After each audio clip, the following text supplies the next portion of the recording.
ಮೈಸೂರು ಜಿಲ್ಲೆಯ ಸರಗೂರು ತಾಲೂಕಿನ ಉಳಿ ದಾಳಿಯ ಘಟನೆಗಳು ಮುಂದುವರೆದಿದ್ದು ರೈತರ ಜೀವಕ್ಕೆ ಕುತ್ತು ತಂದಿದೆ.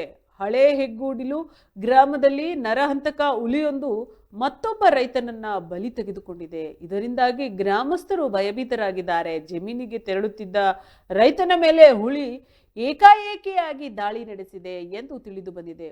ಹುಲಿ ದಾಳಿಯಲ್ಲಿ ದಂಡನಾಯಕ 52 ವರ್ಷದ ದಂಡನಾಯಕ ಎಂಬ ರೈತ ಮೃತಪಟ್ಟಿದ್ದಾರೆ. ಅವರ ದೇಹದ ತೊಡೆ ಮತ್ತು ತಲೆ ಭಾಗವನ್ನು ಹುಲಿ ತಿಂದು ಹಾಕಿದೆ ಎಂದು ವರದಿಯಾಗಿದೆ. ಜೊತೆಗೆ ಮೃತದೇಹವನ್ನು ಅರಣ್ಯ ಇಲಾಖೆ ಅಧಿಕಾರಿಗಳು ಪತ್ತೆ ಮಾಡಿದ್ದಾರೆ. ಈ ಘಟನೆ ನುಗ್ಗು ವನ್ಯಜೀವಿ ಧಾಮ ವ್ಯಾಪ್ತಿಯ ಅರಣ್ಯ ಪ್ರದೇಶದಲ್ಲಿ ನಡೆದಿದೆ. ಕಳೆದ 1 ತಿಂಗಳ ಅವಧಿಯಲ್ಲಿ ಹುಲಿ ದಾಳಿಗೆ ಬಲಿಯಾದ ರೈತರ ಸಂಖ್ಯೆ 3ಕ್ಕೇರಿದೆ. ಮತ್ತೊಬ್ಬ ವ್ಯಕ್ತಿ ಗಂಭೀರವಾಗಿ ಗಾಯಗೊಂಡು ಸಾವಿಗೂ ಬದುಕಿಗೂ ಹೋರಾಡುತ್ತಿದ್ದಾರೆ. ಈ ಪರಿಸ್ಥಿತಿಯು ರೈತರನ್ನ ಮಾತ್ರವಲ್ಲದೆ ಇಡೀ ಪ್ರದೇಶದ ಜನರನ್ನ ಆತಂಕಕ್ಕೀಡು ಮಾಡಿದೆ. ಈಗಾಗಲೇ ಅರಣ್ಯ ಇಲಾಖೆಯು ಈ ಪ್ರದೇಶದಲ್ಲಿ 3 ಹುಲಿಗಳನ್ನ ಸೆರೆ ಹಿಡಿದಿದೆ. ಅದೇಗೋ ನರಹಂತಕ ಹುಲಿ ಮಾತ್ರ ಇನ್ನೂ ಸೆರೆಯಾಗಿಲ್ಲ.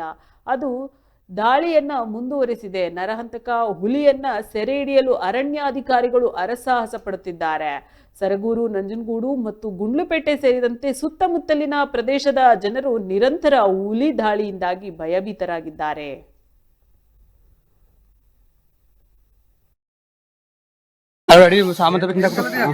ಗುಂಡ ಏನು ಮುಗಿಲ್ಲ ಫ್ರೆಂಚ್ ಒಳಗೆ ಇಟ್ಕೊಬಿಡದ ಛೇ ಛೇ ಎಷ್ಟು ಥೋ ಈಗ ತಾನೆ ಬಿಡಿ ತಕ ಬಂದ ಕಮರ್ಯ ಏನು ಮುಗಿಲ್ಲ ಎತ್ತು ಎತ್ತು ಎತ್ತು ಮನಸ್ಸು ಮರೆ ಬಿಡದ ಮುಚ್ಚ ಪಂಚ ಮುಚ್ಚ ಮುಚ್ಚಿಬಿಡುವ ಏನು ಬಿಡ ಏನು ಬಿಡ ಏನು ಬಿಡ ಏನು ಬಿಡಿ ಸರ್ ಏನು ಬಿಡಿ ಪಂಚರ ಮುಚ್ಬೇಕಣ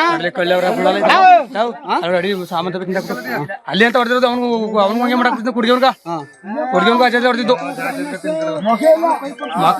ಗುಂಡ ಏನು ಮುಗಿಲ್ಲ ಫ್ರೆಂಚ್ ಒಳಗೆ ಇಟ್ಕೊಬಿಡದ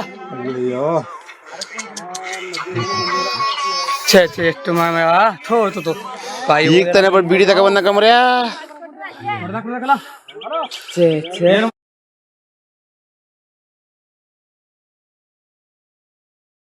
ಗುಂಡ ಏನು ಮುಗಿಲ್ಲ ಫ್ರೆಂಚ್ ಒಳಗೆ ಇಟ್ಕೊಬಿಡದ